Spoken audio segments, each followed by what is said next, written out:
రారా, తలో చేసి తోరణాలన్నీ కట్టేసేద్దాం. అదిగో ఆ అరటి చెట్టు తీసురా. అయినా నేను తోరణాలు కట్టడానికి పెళ్లి పందిలు వేయడానికి రాలేదు. అయినా నువ్వేంటి ఈ పనులన్నీ చేస్తున్నావు? మనమే కదరా సంజయ్ పెళ్లి చేస్తుంది. చేస్తే పందిళ్ళు వేయడం, ఇస్తాలెత్తడం చేయాలా? నన్ను చేయమంటాం కాదు. ముందు నువ్వు ఇవన్నీ వదిలేసి రాకపోతే ఇక్కడ డైలీ వేజెస్కి పనిచేస్తున్నావని గ్రానికి చెప్పాల్సి వస్తుంది. వదిలేస్తున్నానులే. అది ఇప్పుడే ముట్ట చెప్పాల్సిన సంభావన అంతా ముట్ట చెప్పి వెళ్ళింది. సంజయ్ని పెళ్లి కొడుకుని చేస్తున్నారంటగా. పద పద పోదాం పద. వీళ్ళు సిటీ నుంచి వచ్చిన వాళ్ళు, నేను ఫారిన్ లో పెరిగిందాన్ని. వీళ్ళు నన్ను అలంకరిస్తారులే, మీరు వెళ్ళండి. అందరూ సిటీ వాళ్లే, పద్ధతులు తెలియవేమో అనుకున్నాను. సిటీలో లాగా అందం అలంకారం అంటూ బొట్టు పూల జడ మర్చిపోతే ఊరి జనం నవ్వుకుంటారు. ఆ మాత్రం వీళ్లకు తెలుసు. పేరుకి సిటీలో పుట్టిన వాళ్లే కానీ అన్నీ మీ అలవాట్లే వీళ్ళకి. వాళ్ళ అలవాట్లే మా అలవాట్లని, మా అలవాట్లే వాళ్ళ అలవాట్లని నువ్వంత తేలిగ్గా తీసేయాల్సిన అవసరం లేదు. మా అలవాట్లు జనాలు మెచ్చుకునేవే గాని నొచ్చుకునేవి కావు. సాటి ఆడవాళ్లను నీలా అనడం మాకు రాదు. మహాబాగా చెప్పావమ్మాయి. పెళ్లి కూతురు కదా అని సాయంగా వచ్చాం. ఇంత టెక్కు నీకుందని తెలిస్తే పెళ్లికొచ్చి 4 అక్షంతలేసి వెళ్ళిపోయేవాళ్ళం. ఇప్పుడు వచ్చేవాళ్ళం కాదులే.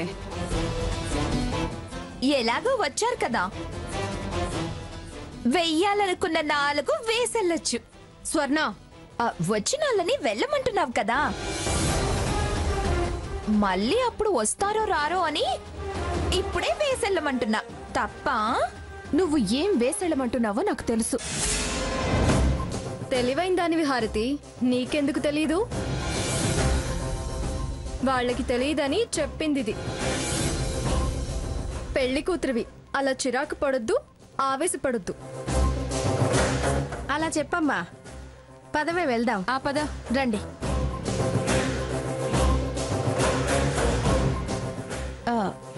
సీత, వాళ్ళని ఎందుకు పంపించానో తెలుసా?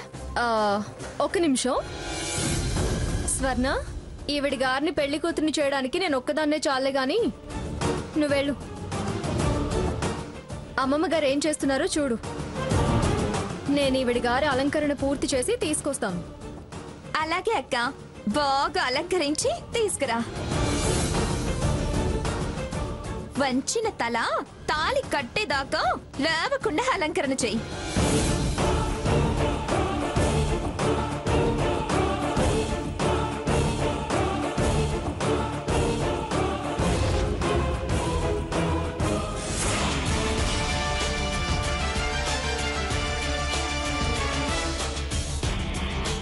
ఏయ్, తలుపెందుకేస్తున్నా? ఇంకెవ్వరూ వచ్చి మనల్ని డిస్టర్బ్ చేయకూడదని. సీత, ఏంటి భయపడుతున్నావా? స్వర్ణని బయటికి ఎందుకు పంపించానో తెలుసా? ఛాలెంజ్ మనిద్దరి మధ్య కాబట్టి. ఎవరికి తెలియొద్దు అన్నావు కాబట్టి. స్వర్ణ ముందు నీకు చెప్పాల్సిన మాటలు చెప్పినప్పుడు అనవసరంగా టెన్షన్ పడుతుందని దాన్ని పంపించాను. ఏం చెప్తావు? ఇంకా ఎందుకు ఆశలు పెంచుకుంటావు? ఇంకా ఎందుకు పిచ్చి ప్రయత్నాలు చేస్తావు? నువ్వెన్ని పిచ్చి వేషాలు వేసినా సంజయ్తో నీ పెళ్లి జరిపించి తీరుతానని చెప్పడానికి, మంచితనంతో చెప్పింది నువ్వు వింటే బాగుపడతావని ఏదో 4 మంచి మాటలు చెప్పడానికి. వినకుండా వెక్కిరించి వెర్రి చేష్టలు చేస్తే పొగరు అణిచి పాతరేస్తానని చెప్పడానికి వచ్చాను. ఇది ఎవరి ఊరో తెలుసా? నీ తండ్రి పుట్టినూరు, మీ అమ్మ మెట్టినూరు. అయినా నిన్ను ఊరి వాళ్ళు ఏమని వెళ్లారో విన్నావు కదా. అది నీకీ ఊళ్ళో ఉన్న వాల్యూ. ఇంకా ఇదెవరూరో తెలుసా అని బెదిరిస్తున్నావే. అయినా నీతి నిజాయితీ ధర్మం ఉన్న వాళ్ళకి ఏ ఊరైనా ఒకటే, ఏ ఇళ్ళైనా ఒకటే, ఎవరైనా ఒకటే.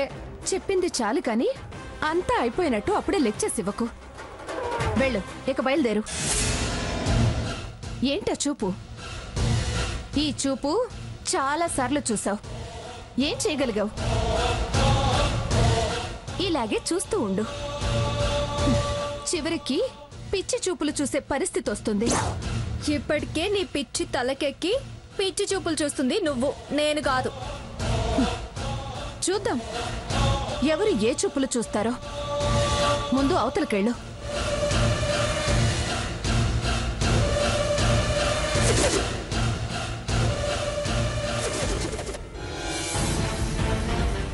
అమ్మా సీత, హారతి అలంకరణ పూర్తయిందా?